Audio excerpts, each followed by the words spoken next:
Mis hermanos, el Señor le continúe bendiciendo. Ustedes saben la definición de la palabra nervioso, que uno tiembla así. O sea, es como que virtual es más fácil que aquí, es como que es más fácil. Foy no me había dicho que no era tan fácil pararse aquí a predicar, porque la alabanza, sí, toca, no hay problema. Pero cuando uno está para predicar el mensaje de la palabra del Señor, uno como que se asusta. Y así estamos, pero hay que salir a camino. Mis hermanos, vamos a continuar en esta tarde con nuestro capítulo 2 de Primera de Timoteo, que hemos estado tratando. La semana pasada iniciamos con el capítulo 2. Vamos a estar leyendo nuevamente una porción de Primera de Timoteo capítulo 2 para entender el contexto en el que estamos predicando. Primera de Timoteo capítulo 2, versículos del 1 hasta el verso 7. Si lo tienen, dice la palabra del Señor: exhorto ante todo que se hagan rogativas, oraciones, peticiones y acciones de gracias por todos los hombres, por los reyes y por todos los que están en inminencia, para que vivamos quieta y reposadamente en toda piedad y honestidad, porque eso es bueno y agradable delante de Dios nuestro Salvador, el cual quiere que todos los hombres sean salvos y vengan al conocimiento de la verdad. Porque hay un solo Dios y un solo mediador entre Dios y los hombres, Jesucristo hombre, el cual se dio a sí mismo en rescate por todos, de lo cual se dio testimonio a su debido tiempo. Para esto yo fui constituido predicador y apóstol, digo verdad en Cristo, no miento, y maestro de los gentiles en fe y verdad. Vamos a orar a nuestro Dios. Soberano Señor y Padre bueno, gracias porque usted nos ha revelado su palabra y nos ha dado el privilegio, Señor, de poder exponernos a la misma. Señor, sea usted quien me guíe en esta hora para predicarla y ser fiel a lo que usted ha dicho. Y Padre bueno, que sea usted quien imparta gracia a su iglesia para comprender el mensaje de su palabra. Glorifíquese Dios, sea Cristo exaltado en esta hora, en el nombre de Cristo Jesús. Amén y amén. Mis hermanos, en esta tarde yo quiero predicar bajo el título Fundamentos para una obediencia, o para la obediencia a la oración evangelística. Repito, fundamentos para la obediencia a la oración evangelística. Vamos a sacarlo un poquito de por aquí.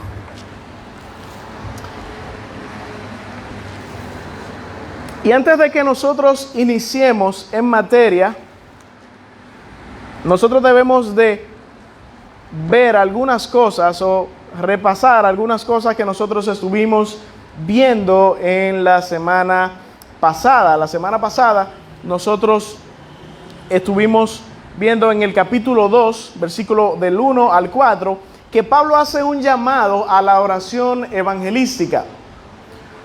A una oración evangelística universal sin restricción de ningún tipo de personas. Y estuvimos viendo que al parecer estos creyentes en Éfeso habían abandonado la buena práctica de orar por toda la humanidad y se habían limitado a orar exclusivamente en cuanto a salvación por un grupo selecto de personas, limitando así la esperanza de salvación a todos los demás por alguna razón específica o porque simplemente no los consideraban dignos de la misma. En primer lugar, nosotros estuvimos viendo por quiénes se debe orar. Si me acompañan, Primera de Timoteo capítulo 2, vimos en el versículo 1 por quiénes se debe orar. Pablo dice allí: exhorto ante todo a que se hagan rogativas, oraciones, peticiones y acciones de gracias por todos los hombres. Vimos que no se limita al contexto judío en el cual ellos estaban, sino que Pablo manda que una oración evangelística se haga por todos los hombres. En otras palabras, por toda la humanidad, o no solamente por el grupo exclusivo de judíos, sino también por los gentiles. En el versículo 2 y en segundo lugar, nosotros estuvimos viendo lo que fue los beneficios de dicha oración. Versículo 2: por los reyes y por todos los que están en eminencia, para que vivamos quieta y reposadamente en toda piedad y honestidad. La palabra del Señor nos muestra que al nosotros orar por nuestras autoridades y los que están en eminencia, nosotros vamos a obtener un beneficio cuando el Señor obre en los corazones de dichos gobernantes. Y uno de los beneficios que nosotros vamos a obtener es vivir una vida cristiana en paz y tranquila. Porque al ellos estar convencidos de Jesucristo y de su evangelio, no van a ser un obstáculo para el mensaje de la palabra del Señor, sino que más bien van a ser un impulso en el cual el evangelio de Cristo pueda esparcirse en nuestra tierra. Esa es la idea. Entonces es un beneficio el cual nosotros tenemos al orar por nuestras autoridades. Pero en tercer lugar, nosotros vimos la razón de orar por los perdidos. Pablo no se limita solamente al hecho de que nosotros debemos de orar porque vamos a recibir un beneficio como sociedad o como cristianos vamos a vivir una vida más tranquila. No, sino que Pablo da un fundamento aún mayor, una razón aún mayor por la cual nosotros debemos de orar. Versículo 3. Dice la palabra del Señor: porque esto es bueno y agradable delante de Dios nuestro Salvador. El punto es que si en algún momento tú has considerado que, bueno, yo no voy a orar por nuestras autoridades porque él abiertamente se ha puesto en contra del mensaje del evangelio, o simplemente no me cae bien, o no es de mi partido, yo no lo considero digno de salvación. La palabra del Señor nos dice que nosotros debemos de hacerlo porque es bueno y agradable delante de Dios. Y es bueno y agradable porque, Dios es agradado cuando lo hacemos porque es su voluntad. Y nosotros estuvimos viendo que Dios, la semana pasada estuvimos viendo que Dios se complace más en que se obedezca a su palabra y que se preste atención a sus mandamientos, más que cualquier otro tipo de sacrificio que nosotros podamos inventarnos o podamos ofrecer al Señor. Dios es agradado cuando su palabra es obedecida. Por lo tanto, a pesar de que nosotros no tengamos los beneficios directos que nos dice la palabra del Señor en una ocasión determinada, la palabra del Señor nos manda a que oremos por nuestros gobernantes, porque Dios es agradado en eso. El punto es que la oración evangelística por la humanidad y por nuestros gobernantes y autoridades no es condicional. No es si yo quiero, no es si me siento bien, no es si me agrada, no es si cualquier otra cosa. No, Dios es agradado en eso, y con eso pudiésemos terminar el mensaje. Pudiésemos decir simple y llanamente: si Dios lo dice que es nuestro Salvador, hay que obedecerlo, no hay que buscarle la quinta pata al gato. Pero Dios no nos deja ahí solamente, sino que nos presenta un grupo más de fundamentos y verdades que nos van a afianzar en esa buena práctica piadosa de orar por las demás personas o por los demás perdidos. Y en el contexto judío, en el contexto de los Éfesos, se refería a orar por más personas que no sean solamente los judíos. En otras palabras, orar por los gentiles. Cada vez que como iglesia oremos por los perdidos de toda la tierra, estaremos obedeciendo a Dios y por tanto le estaremos agradando al cumplir su voluntad. En último lugar, nosotros estuvimos viendo, último lugar de la semana pasada, no hemos terminado, apenas estamos haciendo el repaso. En último lugar de la semana pasada, estuvimos viendo la finalidad de dicha oración. ¿Y cuál es la finalidad de dicha oración? Dice aquí: la finalidad de una oración evangelística es la voluntad de Dios queriendo que todos los hombres sean salvos y vengan al conocimiento de la verdad del evangelio. Versículo 4. El cual quiere que todos los hombres sean salvos y vengan al conocimiento de la verdad.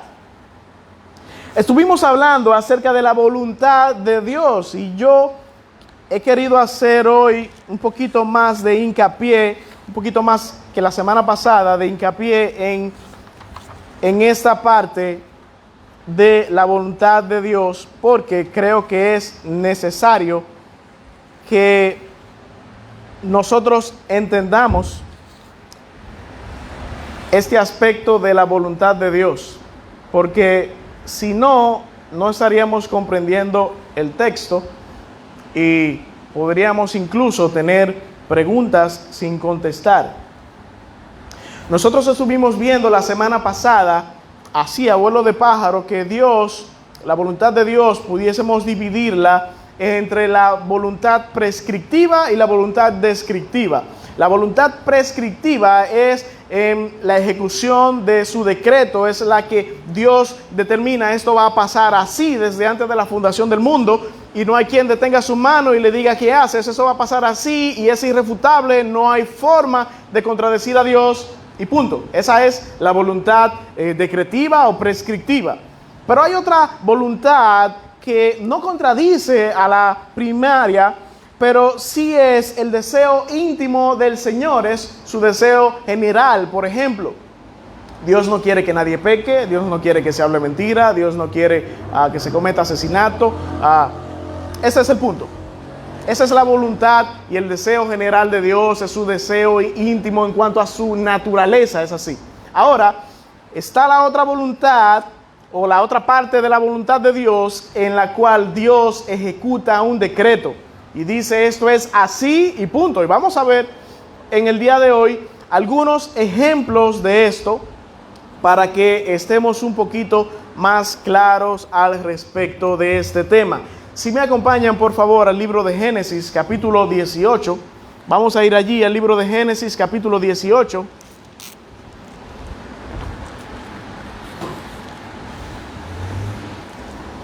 Yo voy a estar leyendo, ustedes me siguen con su vista, Génesis capítulo 18, versículo 16 en adelante. El subtítulo que tiene allí es Abraham intercede por Sodoma. Vamos a leer estos versos para que entendamos el contexto y entendamos acerca de la voluntad de Dios en cuanto a su deseo íntimo, su deseo natural y en cuanto a su decreto. Verso 16 dice lo siguiente: y los varones se levantaron de allí y miraron hacia Sodoma, y Abraham iba con ellos acompañándolos. Verso 17: y Jehová dijo, ¿encubriré yo a Abraham lo que voy a hacer? Así, habiendo de ser Abraham una nación grande y fuerte, y habiendo de ser benditas en él todas las naciones de la tierra, porque yo sé que mandará a sus hijos y a su casa después de sí, que guarden el camino de Jehová, haciendo justicia y juicio, para que haga venir Jehová sobre Abraham lo que ha hablado acerca de él. Entonces Jehová le dijo, por cuanto el clamor contra Sodoma y Gomorra se aumenta más y más, el pecado de ellos se ha agravado en extremo. Descenderé ahora y veré si han consumado su obra según el clamor que ha venido hasta mí, y si no, lo sabré. Y se apartaron de allí los varones y fueron hacia Sodoma, pero Abraham estaba aún delante de Jehová. Y se acercó a Abraham y dijo, ¿destruirás también al justo con el impío? Quizá haya 50 justos dentro de la ciudad. ¿Destruirás también y no perdonarás al lugar por amor a los 50 justos que estén dentro de él? Lejos de ti el hacer tal, que hagas morir al justo con el impío, y que sea el justo tratado como el impío. Nunca tal hagas. ¿El juez de toda la tierra no ha de hacer lo que es justo? Entonces respondió Jehová, si hallare en Sodoma 50 justos dentro de la ciudad, perdonaré a todo este lugar por amor de ellos. Y Abraham replicó y dijo, he aquí ahora que he comenzado a hablar a mi Señor, aunque soy polvo y ceniza. Quizá faltarán de 50 justos 5. ¿Destruirás por aquellos 5 toda la ciudad? Y dijo, no la destruiré, si hallare allí 45. Y volvió a hablarle y dijo, quizás se hallarán allí 40. Y respondió, no lo haré por amor a los 40. Y dijo, no se enoje ahora mi señor, si hablare quizás se hallarán allí 30. Y respondió, no lo haré si hallare allí 30. Y dijo, he aquí ahora que he emprendido el hablar a mi señor, quizá se hallarán allí 20. No la destruiré, respondió, por amor a los 20. Y volvió a decir, no se enoje ahora mi señor, si hablare solamente una vez. Quizá se hallarán allí 10. No la destruiré, respondió, por amor a los 10. Y Jehová se fue luego que acabó de hablar con Abraham, y Abraham volvió a su lugar. Vamos a ver el versículo 19, versos 24 y 25. La palabra del Señor dice allí, capítulo 19, nos quedamos ahí en Génesis, capítulo 19, versículo 24 y 25, dice, entonces Jehová hizo llover sobre Sodoma y Gomorra azufre y fuego de parte de Jehová de los ejércitos, de Jehová desde los cielos, y destruyó las ciudades y toda aquella llanura, con todos los moradores de aquellas ciudades y el fruto de la tierra. Eso es un ejemplo claro de lo que es la voluntad descriptiva y la voluntad prescriptiva del Señor, su deseo íntimo, su deseo natural y su decreto. Notemos algunas cosas allí. ¿Quién comenzó la conversación con Abraham acerca del tema de Sodoma? Versículo 17. Vamos allá. Versículo 17. Capítulo 18, capítulo 18, versículo 17. ¿Qué dice? Y Jehová dijo, ¿encubriré yo a Abraham lo que voy a hacer? Dios comenzó el tema con Abraham acerca de Sodoma y de Gomorra. ¿Cuál es el punto aquí? Bueno, que Dios no es una persona común y corriente como nosotros. Dios sabía que Abraham iba a interceder por ellos. Él fue quien le puso el tema. Mira, yo voy a destruirlos a ellos. Hubiese pasado nada si Dios hubiese destruido a Sodoma y a Gomorra, hubiese seguido siendo justo, hubiese seguido siendo Dios, si hubiese cumplido su voluntad. Pero en este caso, Dios le introdujo el tema a Abraham para que él intercediese por ellos, a pesar de que Dios tenía resuelto ya acabar y destruir el pueblo de Sodoma y Gomorra. ¿Vemos una contradicción? No, lo que pasa es que el deseo del Señor es que se interceda por los perdidos y que haya compasión por todas las clases de personas. El sentir de Abraham debía de ser interceder por los demás, ponerse en su lugar, reconocerse a él también como pecador y suplicar para que Dios tenga misericordia de ellos. Y ese era el deseo del Señor, por eso Dios le planteó el tema a Abraham. Mira, Abraham, esto va a pasar así. En otras palabras, intercede por ellos. 6 veces le permitió interceder y Dios no se enojó con Abraham. 6 veces Abraham en ese momento intercedió por Sodoma y por Gomorra. Y Dios una vez más le decía, no lo voy a hacer por amor a ellos. Y yo no sé, porque yo honestamente no entiendo esa parte. Cuando Dios le decía, yo no lo voy a hacer por amor a los 40. Yo no sé cómo Abraham, en ese lenguaje, yo no sé cómo Abraham entendió que ya Dios le estaba diciendo, no hay ni siquiera 40. Porque Abraham de una vez le dijo, no, Señor, mira, si de nada hay menos, mira, de nada parecen tanto. Y él le dice, no lo voy a hacer por amor a los tantos. Pero el Señor no le dijo, mira, no hay eso tanto. Yo no sé cómo fue ese lenguaje ahí entre ellos, pero Abraham entendió que no había. El punto es que Dios quería que Abraham intercediera por ellos, que tuviese compasión. Ese es su deseo, esa es la voluntad íntima del Señor, esa es su voluntad general. Ahora, su decreto se ve en el versículo 10, en el capítulo 19, creo que es el verso 17, ¿verdad? Capítulo 19, versículos 24 y 25. Entonces Jehová hizo llover sobre Sodoma y sobre Gomorra azufre y fuego de parte de Jehová de los cielos, y destruyó las ciudades y toda aquella llanura con todos los moradores de aquellas ciudades y el fruto de toda la tierra. El punto es que Dios sí, en su deseo íntimo, había determinado y quiere que Abraham intercediera por Sodoma, pero en su voluntad decretiva Dios había resuelto destruirlos. Ese es el punto. Nosotros debemos de entender que la voluntad de Dios, hay una voluntad de Dios en la cual es su deseo íntimo y otra en la cual Él ejecuta su decreto. Y como dice la palabra, no hay quien le detenga su mano y le diga, ¿qué haces? No hay quien detenga su mano cuando el decreto del Señor es tal cosa. Él lo dispuso desde antes de la fundación del mundo y nosotros estamos viendo una película acabada. ¿Cómo así? ¿De qué tú hablas, Lenny?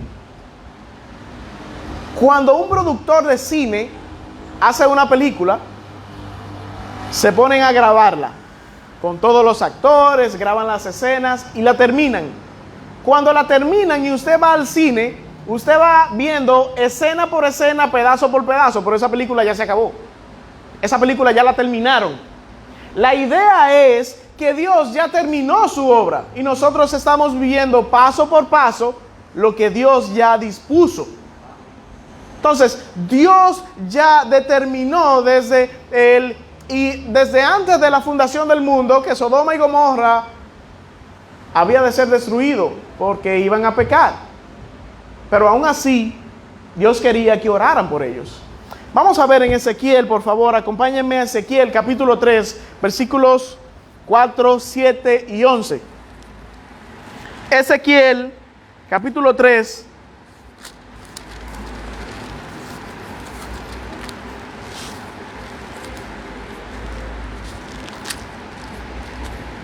Versículo 4 dice lo siguiente. Luego me dijo, hijo de hombre, ve y entra a la casa de Israel y habla a ellos con mis palabras. Dios lo está enviando, ¿ok? Estamos viendo esa parte. ¿Quién lo envía? Dios está diciendo vete. Y habla a la casa de Israel y habla a ellos con mis palabras. Es Dios quien los está enviando. ¿Quién lo está enviando? Pero el versículo 7 dice, mas la casa de Israel no te querrá oír, porque no me quiere oír a mí, porque toda la casa de Israel es dura de frente y obstinada de corazón. Versículo 11. Y ve y entra a los cautivos, a los hijos de tu pueblo, y háblales y diles, así ha dicho Jehová el Señor. Escuchen o dejen de escuchar. Dios lo está mandando, pero Dios le está diciendo, sí, ellos no te van a escuchar. Señor, si ellos no me van a escuchar, ¿por qué yo tengo que ir? Bueno, porque su voluntad, su deseo íntimo, su deseo natural es que vaya y se le predique el evangelio a todas las criaturas. Pero Él ya dispuso en su decreto que ellos no lo iban a escuchar. Dios podía hacer que el pueblo de Israel en ese momento determinado entrara en gracia y escuchara las palabras del Señor y atendiera a su mensaje. Pero Él dijo que no. Entonces vemos una voluntad en la cual es el deseo íntimo del Señor o su deseo natural general, y otra en la cual Dios está ejecutando su decreto. Ahí está la diferencia. El hecho de que una persona, Dios quiere que se predique a su pueblo, mas no les abrió los oídos para que escucharan en ese momento. Y aún así Dios no es culpable, porque ellos no escucharon. El hecho de que una persona venga a los pies de Cristo es solo porque Dios en su voluntad prescriptiva lo ha determinado de esa manera. Si Dios no eligiera a su pueblo y no lo convenciera de pecado, de juicio y de verdad, nadie estaría salvo a estas alturas de juego, ni nadie se hubiese salvado. Dios eligió a su pueblo, lo convenció, lo llamó, lo justificó, como dice Romanos, lo glorificó. Y vamos a ver ese verso más adelante. Segunda de Timoteo, capítulo 2, versículo 25 al 26. Vamos allá, nuestras Biblias. Segunda de Timoteo, capítulo 2, versículos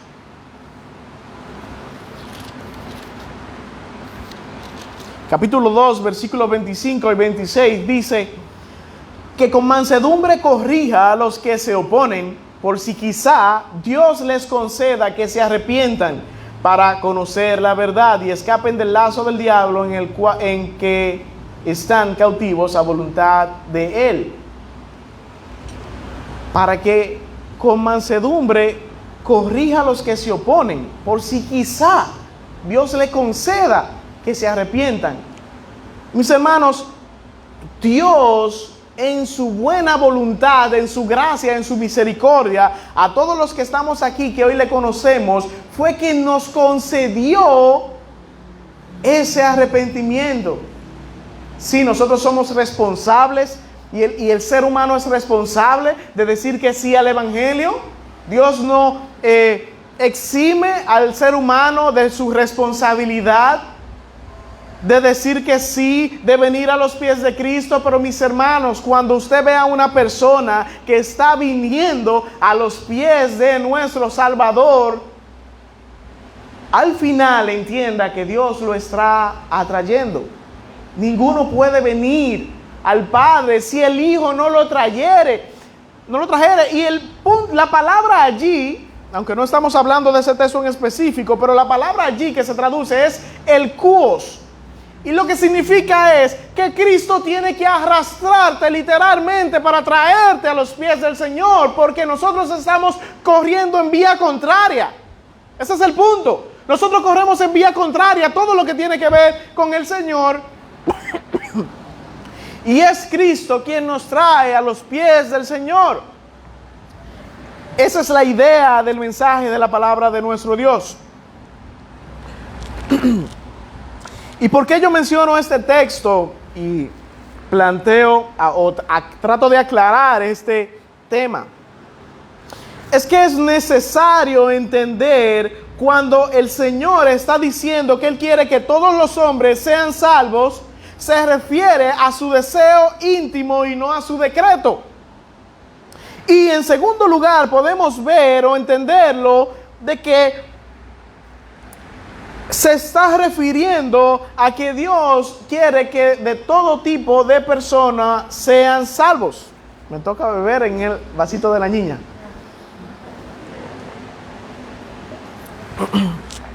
Gracias. Está lindo, ¿está?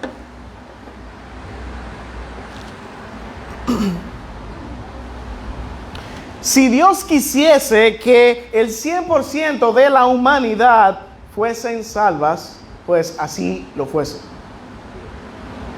Porque su sacrificio potencialmente puede alcanzar a toda la humanidad. Ahora bien, su decreto ha sido lo contrario, no ha sido así.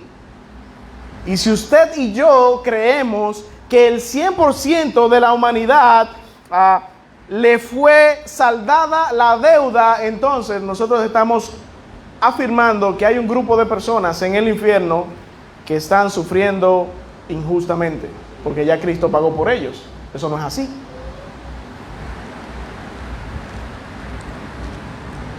Y habiendo tratado de aclarar esta parte, yo quiero que nosotros pasemos en el día de hoy a considerar algunos fundamentos más para la obediencia a una oración evangelística. Y desde el capítulo 2, desde el verso 3 del capítulo 2, Eso es lo que se ha venido considerando, fundamentos para que el pueblo de la iglesia de Éfeso obedeciera el mandato de Pablo en cuanto a orar por la salvación de toda la humanidad. Versículo 3. Fundamento número 1, porque es bueno y agradable delante de nuestro Salvador. Fundamento número 2, versículo 4, el cual quiere que todos los hombres sean salvos y vengan al conocimiento de la verdad. Siguiente fundamento, y es el que vamos a estar considerando uno de los que vamos a estar considerando en esta hora. Hay un solo Dios y un solo mediador. Versículo 5. Porque hay un solo Dios y un solo mediador entre Dios y los hombres, Jesucristo hombre. Muchos consideran que este pasaje de las Escrituras tiene la intención de mostrar que solamente hay un Dios. Repito, muchos teólogos consideran que este pasaje tiene la intención de expresar que solo hay un Dios y que solo hay un mediador y que por tanto, por lógica, todo el mundo debe de acercarse a ese Dios y a ese mediador, o a través de ese mediador. Sin embargo, aunque este pasaje no está negando esa verdad, porque sí, realmente hay un solo Dios y hay un solo mediador, la idea de este pasaje tiene otra connotación distinta.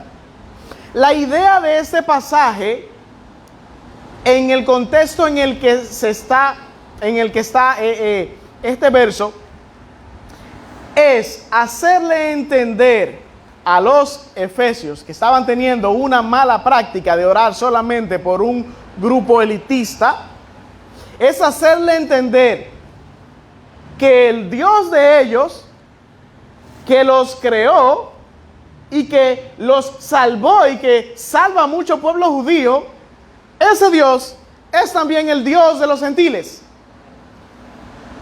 Y que ese mediador también es el mediador de ellos. Esa es la idea del pasaje. ¿Cómo así? ¿Por qué tú dices que esa es la idea del pasaje? Bueno, número 1, porque en el versículo 3, en el versículo 4 nos muestra de que Dios quiere que todos los hombres sean salvos y vengan al conocimiento de la verdad. Pero que también en el versículo 7, Pablo está haciendo aquí, mostrando que él ha sido constituido predicador y apóstol y maestro a los gentiles. La idea es que ellos estaban dejando de orar por el pueblo que no era judío. Por lo tanto, aquí Pablo quiere hacerle un énfasis para erradicar la mala práctica de simplemente orar por los que están en la iglesia o los que ellos consideran dignos. Esa es la idea del pasaje.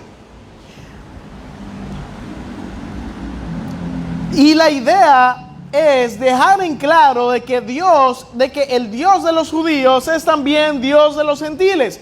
El Dios que los creó y salvó a mucho pueblo judío es el mismo Dios que crea y salva al pueblo gentil. O sea, todos los que no somos de Israel. Romanos capítulo 3, versículo 29 y 30. Vamos allá, por favor. Romanos capítulo 3, versículo 29 y 30.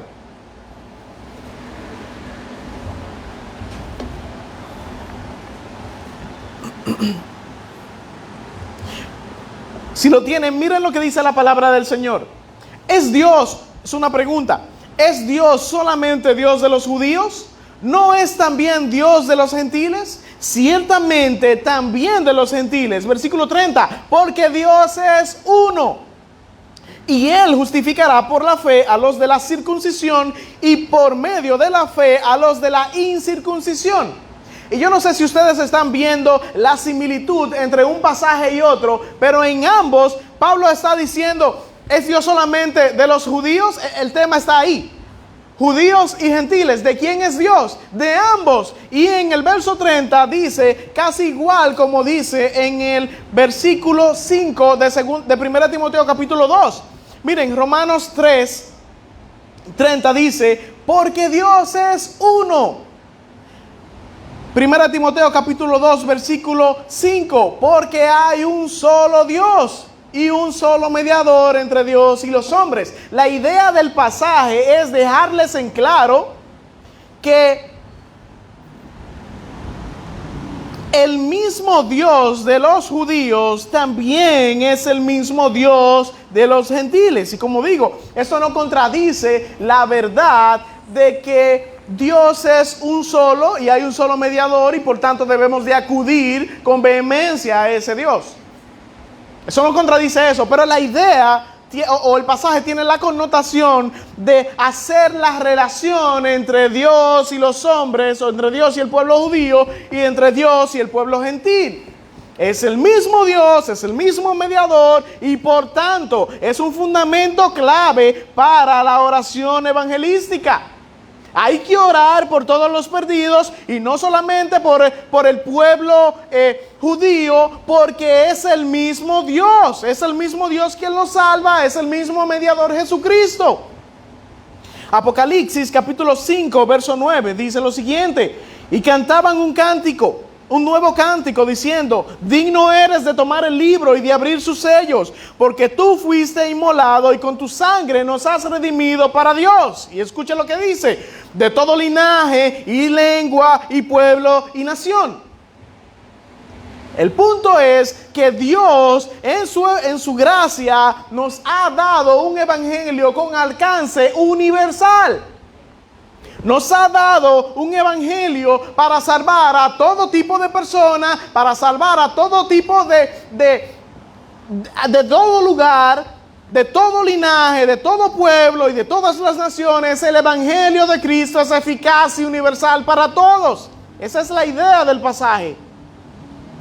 Y la frase de Jesucristo hombre refleja la unión y la cercanía que tiene la humanidad a través de Jesucristo, porque Él es Dios y Él es hombre. Hay una cercanía mostrada en la persona de Jesucristo hombre. Hay una confianza y un acceso más cercano para con Dios a través de Jesucristo. Hebreos 4:15 dice: porque no tenemos un sumo sacerdote que no pueda compadecerse de nuestras debilidades, sino uno que fue tentado en todo según nuestra semejanza, pero sin pecado. Esa es la idea. Cristo es nuestro sumo sacerdote. Cristo nos acerca al Padre. Cristo fue tentado como nosotros según nuestra semejanza, pero sin pecado. Esa es la idea. El hecho de que Cristo, siendo Dios, se haya humanado, muestra la cercanía que tenemos a través de Él para llegar al Padre. Por lo tanto, Pablo quiere dejarles en claro que Pablo quiere dejarles en claro que un fundamento para la oración, o este mandato que Él está dando de que se ore por todas las personas, es que hay un solo Dios y un solo mediador entre Dios y los hombres. En segundo lugar, hay un sacrificio que también, o el sacrificio de nuestro Señor Jesucristo, es también una verdad o un fundamento crucial para que se ore de manera evangelística. Versículo 6, el cual se dio a sí mismo en rescate por todos, de lo cual se dio testimonio a su debido tiempo. Luego de expresar el hecho irrefutable de que hay un solo Dios para toda la humanidad, Pablo presenta un sacrificio sin fronteras. Pablo presenta el sacrificio del Señor Jesucristo con un alcance universal para todo tipo de personas. El mismo Dios que vemos en el versículo 4 de 1 Timoteo capítulo 2, que vimos que quiere que todos los hombres sean salvos, es el mismo que se ofreció en rescate por ellos. Romanos capítulo 8 versículo 34 dice lo siguiente: ¿quién es el que condenará? Cristo es el que murió, más aún el que también resucitó, el que además está a la diestra de Dios, el que también intercede por nosotros. Así que Pablo les muestra un fundamento irrefutable de que Cristo Jesús dio su vida en rescate por la humanidad. Y la idea de este rescate es que Cristo tomó el lugar de nosotros para que nosotros entonces pasemos a disfrutar de los privilegios de nuestro Señor Jesucristo. Es a esto a lo que se le llama la doctrina de la imputación. Nosotros le pasamos nuestros pecados a Cristo, Él los carga en un madero y Cristo nos imputa a nosotros su justicia. Y una vez más encontramos este término que pudiese causarnos controversia al entenderlo o para entenderlo. ¿Cuál es el término? La palabra allí, todos. Pudiéndose entender que Cristo se sacrificó por el 100% de la humanidad, lo cual no es la idea del pasaje. Porque así como este pasaje dice todos, así también en Isaías capítulo 53 habla de muchos y no de todos. Vamos a leerlo. Isaías capítulo 53.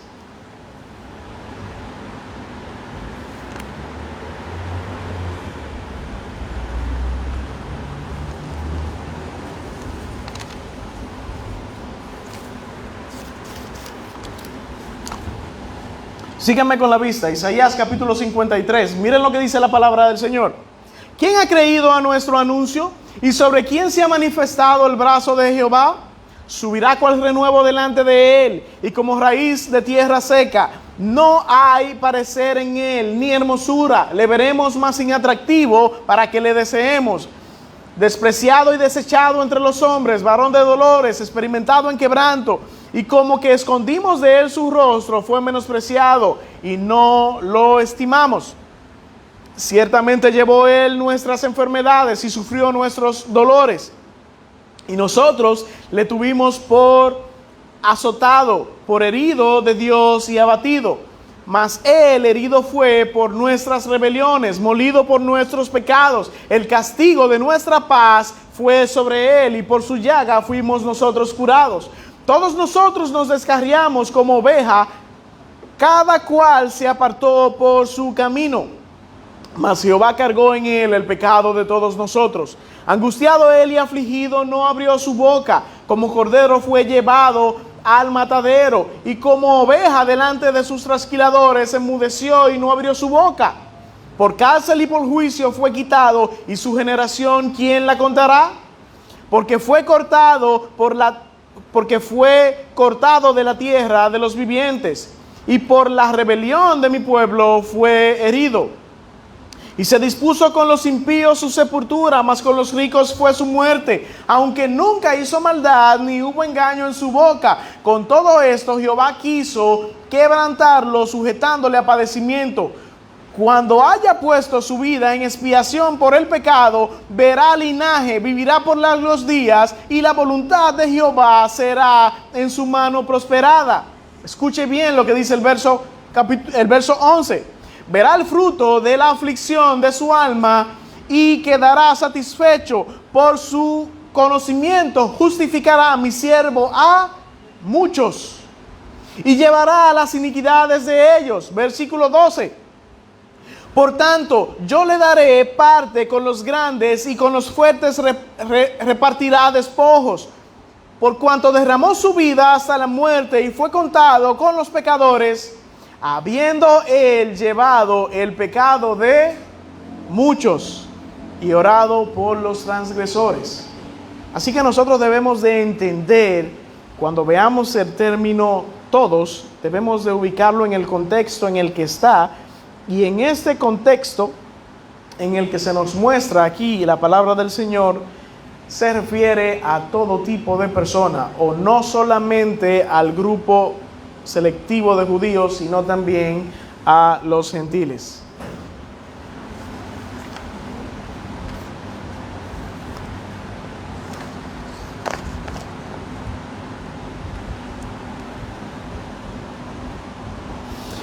Romanos capítulo 8, versículo 28 al 30 dice lo siguiente: y sabemos que a los que aman a Dios todas las cosas les ayudan a bien. Esto es, a los que conforme a su propósito son llamados. Porque a los que antes conoció, también los predestinó para que fuesen hechos conforme a su imagen, a la imagen de su Hijo, para que Él sea el primogénito entre muchos hermanos. Y a los que predestinó, a estos también llamó, y a los que llamó, a estos también justificó, y a los que justificó, a estos también glorificó. ¿Y por qué traigo este texto? Es para que entendamos que la idea de Pablo no era explicar que Cristo murió por el 100% de la humanidad, sino hacerles entender a los efesios que no solo se debe orar por un grupo selecto de personas, sino por todas las personas para que vengan al conocimiento de la verdad. Y el hecho de que se dio testimonio a su debido tiempo nos habla de que el plan de Dios para con su pueblo en ese momento era oportuno. Como decía ahorita, nosotros vemos la película escena por escena, pero ya cuando se nos está presentando una película, es una película que está terminada. Y la idea es que Dios no improvisa en los tiempos, sino que desde antes de la fundación del mundo, Dios ha dispuesto lo que ha de pasar y en el momento oportuno pasa. Lo que Él ha establecido que va a pasar con su pueblo, eso ha de pasar en el momento oportuno. Y es que aunque para el ser humano se pueda verse como una sorpresa a la obra del Señor, Dios tiene contemplado el tiempo ideal en el que ha de hacer todas las cosas que se ha dispuesto. A manera de conclusión,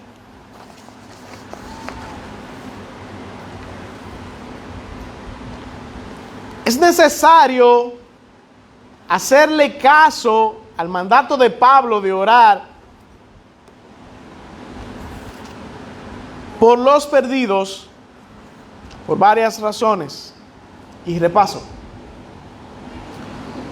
Porque eso es bueno y agradable delante de Dios.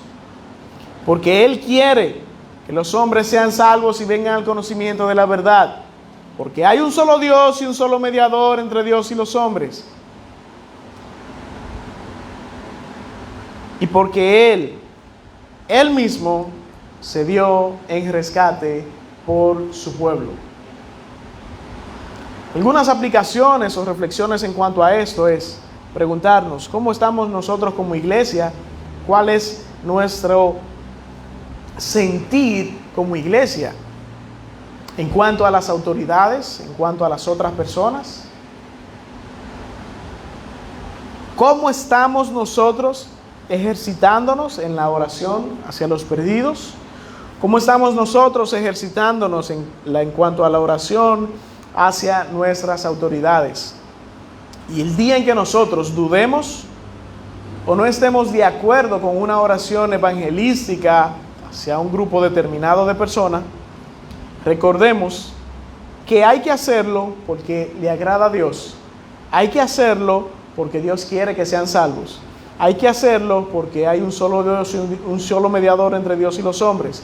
Y hay que hacerlo porque Dios se dio en rescate por ellos. Así que, teniendo esto en mente, pidamos que el Señor sea quien nos ayude a hacer una iglesia que ore por los perdidos, que los considere, que obedezcamos el mandato del Señor de orar por nuestras autoridades, de orar por sus salvaciones específicamente. Así que vamos a orar a nuestro Dios y que el Señor sea quien obre en el corazón de su iglesia y cada uno de nosotros. Soberano Dios y Padre bueno, le damos las gracias a usted por su palabra. Gracias, Señor, porque usted nos ha concedido el privilegio, Dios, de exponernos a la misma. Usted, Señor, se ha agradado.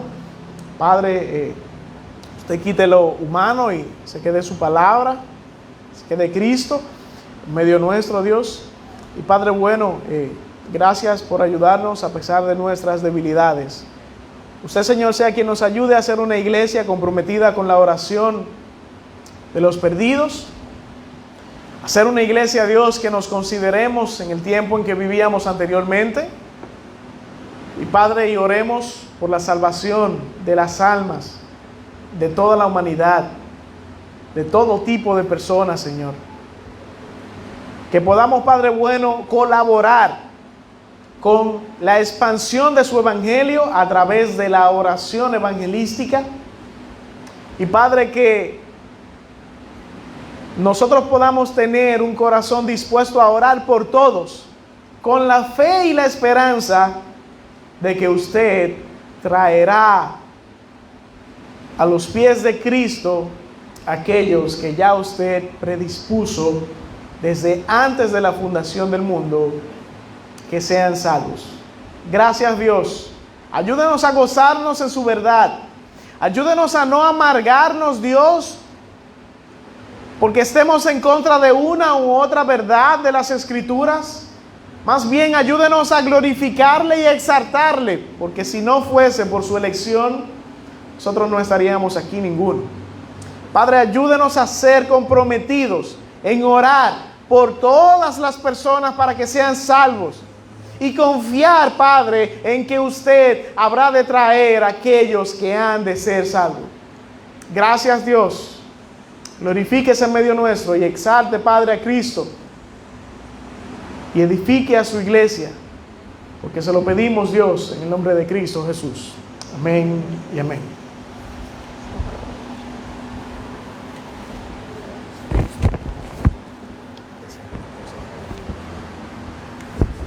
Antes de que